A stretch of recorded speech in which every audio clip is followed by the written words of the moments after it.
आजिकली स्वतंत्र घर ठारू बेसी लोके आपार्टमेंट रे रहिबाकू भल पाती।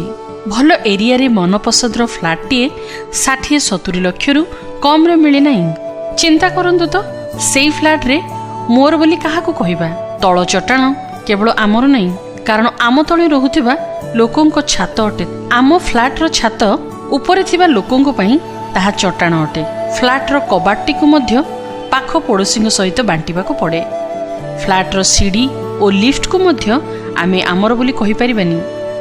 तेबे फ्लाट रो केउ अंश को आमर बोली कहि परिबा। 1500 स्क्वायर फीट फ्लाट रे जो जागा मिले ताहा ही आमर अटे, जेउठारे आम व्यवहार योग्य जिनिस रखिबाकू और व्यवहार करिबाकू अधिकार दिए। देखिबाकू गले ए जगत रे एपरि कोनोसी जिनिस नहीं जहा आम निजर अटे। प्रभु परमेश्वर आमको ए जगत रे गोटे स्थान दैछंती, जेउठारे आमे पाइथिबा जिनिस को व्यवहार करिबा और आनंद उठाई परिबा।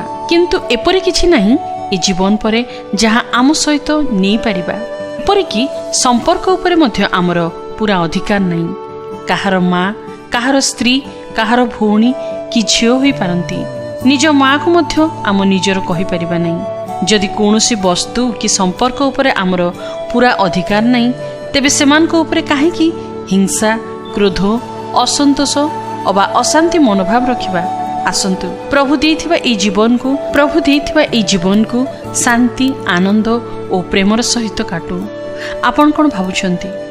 बाइबल ए प्रकार कहे, परस्पर प्रति एकमना हुओ, उच्च अभिमानी न होई दीन लोकमानकर संगी हुओ, मंद बदल रे काहारी मंद कर नहीं। समस्त मनुष्यंक दृष्टि रे जहा जहा उत्तम सेही सब चिंता कर।